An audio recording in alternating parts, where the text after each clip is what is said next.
अभी मेरे साथ हैं मुरारी पाठक, इनकी पत्नी रीना देवी, जो कि इनके साथ शादी हुआ था इनका 2017 में। लेकिन बाद में प्रेम प्रसंग विवाद को लेकर के इनकी पत्नी ने किसी और के साथ शादी कर ली, इनसे बिना डिवोर्स लिए हुए। अब वो किसी और की पत्नी हो गई हैं। इन दोनों, इनकी और रीना देवी, यानी पहले जो शादी इनकी हुई थी इनकी पत्नी की, रीना देवी की, वो इनके साथ उसमें एक लड़का भी हुआ था जो इन दोनों का था। अब उनका शादी किसी और के साथ हो गया है, उसमें भी एक लड़की हुआ है और एक लड़की है। हम ये नहीं कहते हैं कि उन्होंने गलत किया या सही किया, उनका पर्सनल ओपिनियन है, लेकिन कानून के तहत इनके साथ डिवोर्स होना चाहिए था, तब वो कहीं और शादी कर सकती थी। उन्होंने शायद ये भी नहीं किया है क्योंकि इनको डिवोर्स लेटर नहीं मिला नहीं मिला है अभी तक। नहीं मिला। तो इनको ना वही मिला है, और इनका एक जो बच्चा इन दोनों में पहले हुआ था वो भी लेकर के वो चली गई हैं। कुछ इनके प्रॉपर्टी में जो होते हैं वो सब भी लेके चली गई हैं। 1-2 साल तो हो ही गया इस घटना का। जी जी, साल भर होने जा लेकिन इनको न्याय नहीं मिला है। ये हर ऑफिस में गए, हर दफ्तर में गए हैं, कहीं भी इनको न्याय नहीं मिला है। आज अगर मुरारी पाठक ने किसी महिला के साथ ऐसा किया होता, अपनी पत्नी के साथ ही, कि एक रीना देवी थी, एक को अपने ये जहाँ काम करते हैं कलकत्ता में, वहाँ पटा के रखते या शादी कर लेते, तो आज हो सकता है ये जेल के या सलाखों के अंदर होते और इन पे कितने मुकदमे चल रहे होते। लेकिन वही काम अगर एक महिला एक पुरुष के साथ करती है, तो आज आप देख लीजिए कि 2 साल से ये झक मार रहे हैं, इनका अपना बच्चा भी इनको नहीं मिल रहा है, ना इनको डिवोर्स मिल रहा है। तो भारत में महिलाओं के लिए तो बहुत लोग यूनाइट होते हैं, पुरुषों का हाल देख लीजिए। अब अभी मेरे साथ जो पति हैं वो हैं, इनसे हम जानेंगे कि क्या कुछ हुआ था और ये क्या कुछ कहना चाहते हैं।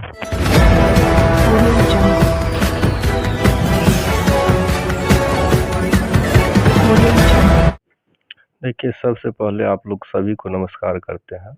और सबसे पहले बात ये है, 2017 में मेरा 29 अप्रैल को 2017 में शादी हुआ था, हिंदू रीति रिवाज के साथ अनुसार। इसके बाद हम लोग का ठीक ठाक चल रहा था। अचानक जो है उसको फ़ोन से हम पकड़े, किसी लड़का के साथ में जो है उसको बातचीत करते हुए हम 3 बार 4 बार पकड़े हैं उसको। बाद में मना भी किए। इसके बाद उनके गार्जियन को भी बुला कर कहे थे ये बात को। इसके बाद में फिर झाँप तोप दिए सामाजिकता तौर पर, हिसाब पर। इसके बाद में क्या हुआ कि धीरे धीरे छोटी छोटे बात को लेकर के जो है सो आपस में विवाद होता रहा। सो बात नहीं करते, ये नहीं करते, वो नहीं करते, नाना तरह का छोटा छोटा बात को लेकर के। इसके बाद 2 बार 3 बार क्या किया, उनका गार्जियन जो है आकर के मेरे बच्चे को लेकर के चला गया यहाँ से। इसके बाद में यहाँ पर 2-3 बार वहाँ से 20-25 आदमी आया। इसके बाद आकर के पहले 6-7 आदमी आए। हम यहाँ नहीं थे एक्चुअली, कलकत्ता में, तो उसी टाइम में जो है सो यहाँ पर मारपीट भी करके गए हैं। इसके बाद फिर वहाँ से कुछ समाज लोग आए हैं, 20-25 आदमी। आने के बाद में जो है सो यहाँ पर फिर जो है सो बात को सुलझा करके इसके बाद चले गए। इसके बाद 2 बार हमारे ऊपर में FIR किए थे वो लोग आकर के थाना में, और इसके बाद में फिर जो है वापस लिए हो। इसके बाद में यहाँ पर क्या की थी कि हम नहीं थे उसी समय में जो है सो एक केरोसिन तेल भी डाल ली हुई थी अपने ऊपर में। इसके बाद में जो है अभी थाना में आरोप लगाती है जो हमको मारता था, पीटता था, ये सब गलत बात है। और इसके बाद पकाया है, जलाया है, ये सब गलत बात है और बेवजह का। इसके बाद 2017 में 20 में जो है सो वो यहाँ से 9/11/20 को जो है यहाँ से बच्चे को लेकर के लापता हो गई। इसके बाद हम कलकत्ता में थे। इसके बाद में जो है सो हम जब कलकत्ता से आए यहाँ पर, उनको लेने के लिए जाएंगे कलकत्ता लेकर के। इसके बाद देखते हैं, पता लगा तो ये शादी कर लिया है। और ये 3/17 को जो है 17/3/2021 को शादी कर लिया है। इसके बाद हमारे साथ में कोई इसका डिवोर्स भी नहीं था, कुछ नहीं था। कानूनी तौर पर तो ये हमारा पत्नी ही था पहला, और मेरा अभी भी अधिकार है, मेरा पत्नी है। और 21 कानून के हिसाब से और किस तरह से जो है सो अपना शादी किया है दूसरे जगह। और हमको तो न्याय मिलना चाहिए और हमारा बच्चा भी वापस चाहिए, और समाज ही इसका फैसला करे। और कानून से जो है, कानून के साथ में ये हिंदू रीति रिवाज के अनुसार में जो है खिलाफ है। आपने कहाँ कहाँ तक जो है सो अभी आप गए हैं, क्योंकि इनकी पहली पत्नी थी और इन्हें इनके साथ बिना डिवोर्स हुए वो कहीं और भी वो सेटल हो गई हैं, इनकी धर्मपत्नी। आप इस चीज़ को लेकर के कहाँ-कहाँ आपने शिकायत दर्ज किया है? मैंने थाना में भी शिकायत किया हूँ। इसके बाद मैं मानवाधिकार के पास भी किए हैं। इसके बाद अनुमंडल पदाधिकारी के पास भी किया, और अनेक जगह हमने किया है, प्रयास किए हैं। और उसका फल मिलेगा, लेट ही मिले मगर फल मिलेगा, ये तो आशा हम करते हैं। कानून पर विश्वास है। इसलिए करके इसको जो है सजा से सजा जो है पीसी धारा का जो है उल्लंघन किया है, इसकी वजह से इसको दंड मिलना चाहिए। मधुबनी जिले का एकमात्र सबसे बड़ा 12 एकड़ में फैला प्राकृतिक वातावरण से परिपूर्ण आवासीय विद्यालय विवेक इंटरनेशनल रेसिडेंटल स्कूल नर्सरी से 10वीं तक की पढ़ाई करवाई जाती है with well qualified teacher, courses based on CBSE pattern under CCTV surveillance, well maintained school garden, daily yoga classes, 4 time food providing. अतः एक बार सेवा का मौका अवश्य दें। हमारा वेबसाइट है www.vivekinternational.org। कॉन्टैक्ट है 88 26 75 33 48। आपकी क्या मांग है? आप क्या चाहते हैं इसमें? मान लीजिए आप पत्नी को वापस चाहते हैं या अपने बच्चों को वापस चाहते हैं या आप भी डिवोर्स ही चाहते हैं? देखिए, हमको तो अभी तक डिवोर्स नहीं मिला है, डिवोर्स भी नहीं मिला जी। और इसके नंबर और मेरे बच्चा भी वापस चाहिए, और जो मेरा सामान ले गया यहाँ से चोरी करके, पैसा भी ले गया है, गहना जेवर भी ले गया है, वो भी वापस चाहिए, और प्लस जो कागजात भी है वो भी सभी ले करके गई है, वो सभी वापस चाहिए। और इसके बाद जो है सो अपना आगे का जो होगा सो देखा जाएगा। आप कह रहे हैं कि आपसे वो पैसे लेके गई, गहना लेके गई, कुछ पेपर भी लेके गए, सब कुछ लेके गई? हाँ, सब कुछ लेकर के घर से गई है। हम मकान ढलाई करने के लिए पैसा रखे तो वो भी पैसा सब लेकर गई है। धारा 164 के बयान में वो कह रही हैं कि मेले में उनका जो है किसी लड़के के साथ प्यार हुआ। इस बात की जानकारी आपको कब पता चली? और क्या आप जानते थे कि आपकी पत्नी पहले से ही किसी ऑलरेडी के साथ कनेक्टेड हैं, शादी के समय या बाद में? कब पता चला? ये मैं शादी जब करके आया उसी समय में मैंने 1-2 महीना के बाद इसको पकड़ा फ़ोन से बातचीत करते हुए। उस पर मैंने उनके गार्जियन को भी बुलाया, इसके बाद गार्जियन को भी कहा तो गार्जियन बोला जो नहीं ऐसा कोई बात नहीं है। इसके बाद अभी जो बबलू झा है, तो बबलू झा के साथ में कैसे संपर्क हुआ नहीं हुआ उस विषय में हम मैटर कुछ नहीं जानते, हमको जानकारी नहीं था, हम कलकत्ता में थे, और जो कुछ किया है ये मेरे परोक्ष में ही किया है। आप पर आरोप ये भी लगा है कि आप दारू पी करके मारपीट करते हैं, धारा 164 के बयान में उन्होंने दिया है। क्या आप शराब के नशे में उनके साथ कभी मिसबिहेव आपने किया? कभी नहीं किया है, ये झूठा आरोप है, और इसका सिद्ध करें। यदि गलत किए हैं तो हमको उसका दंड मिले, और यदि नहीं किए हैं तो उसको सजा मिले इस चीज़ का, झूठा आरोप लगाने का।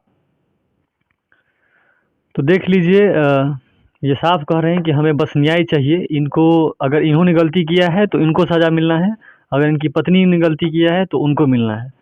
इनकी पत्नी रीना देवी जो पहले इनकी पत्नी थी, बिना डिवोर्स के दूसरे लड़के के साथ या दूसरे किसी जो है उनके साथ शादी उनका हो गया है। और एक लड़की है, हम ये नहीं कहते हैं कि उन्होंने गलत किया या सही किया, उनका पर्सनल ओपिनियन है, लेकिन कानून के तहत इनके साथ डिवोर्स होना चाहिए था, तब वो कहीं और शादी कर सकती थी। उन्होंने शायद ये भी नहीं किया है क्योंकि इनको डिवोर्स लेटर नहीं मिला है अभी तक। नहीं मिला।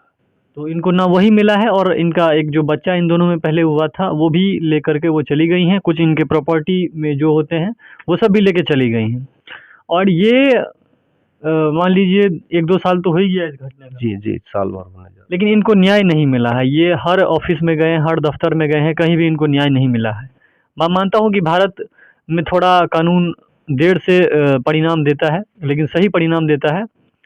एक आज अगर मुरारी पाठक ने किसी महिला के साथ ऐसा किया होता, अपनी पत्नी के साथ ही, कि एक रीना देवी थी, एक को अपने ये जहाँ काम करते हैं कलकत्ता में वहाँ पटा के रखते या शादी कर लेते, तो आज हो सकता है ये जेल के या सलाखों के अंदर होते और इन पे कितने मुकदमे चल रहे होते। लेकिन वही काम अगर एक महिला एक पुरुष के साथ करती है तो आज आप देख लीजिए कि 2 साल से ये झक मार रहे हैं, इनका अपना बच्चा भी इनको नहीं मिल रहा है, ना इनको डिवोर्स मिल रहा है। तो भारत में महिलाओं के लिए तो बहुत लोग यूनाइट होते हैं, पुरुषों का हाल देख लीजिए। अब इनमें आपसी क्या झमेला था, ये भी क्या इन दोनों में था। डिवोर्स तो मिलना चाहिए ना, अगर आप किसी से सहमत नहीं है तो डिवोर्स ले लीजिए। डिवोर्स देने के लिए आप राजी हैं? राजी है। राजी हैं, तो वो देने के लिए राजी हैं, लेकिन जो इनका हक है वो ये चाहते हैं। मामला इन्होंने FIR भी दर्ज किया है आपने? जी। किस थाने में किया? हम फुलपरास थाना में किए हैं। कब किए? ये हम किए हैं फरवरी में, मार्च में किए हैं, मार्च में। ये हम 6 मार्च को किए हैं 2021 में। इस सब से कुछ अभी तक मिला है कि नहीं? FIR या फिर जो भी इन्वेस्टिगेशन आपने किया, या आपका कोर्ट में मसला गया है कि नहीं? जी, कोर्ट में गया है। चला गया है। जी, कोर्ट में। दोनों पेश होते हैं?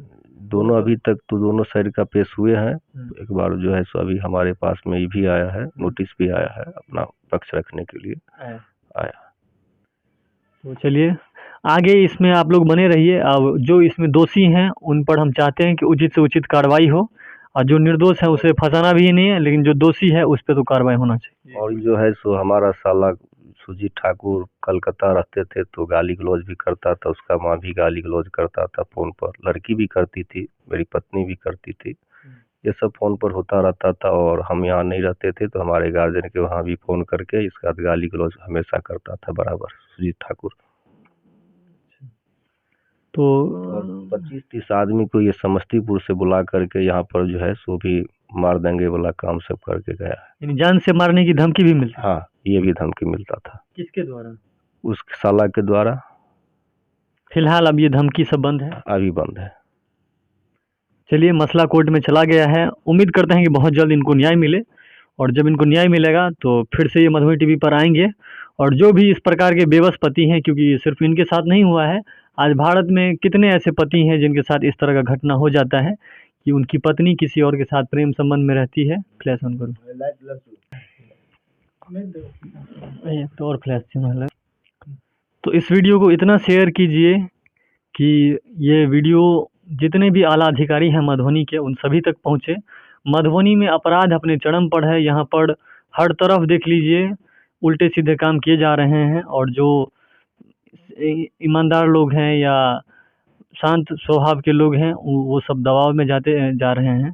तो अगर वीडियो शेयर होगा तो शायद न्याय इनको जल्द से जल्द मिलेगा, और जो और भी बहुत ऐसे हैं लोग जिनके साथ इस तरह का मसला है तो वो भी जागरूक होंगे। बहुत बहुत धन्यवाद।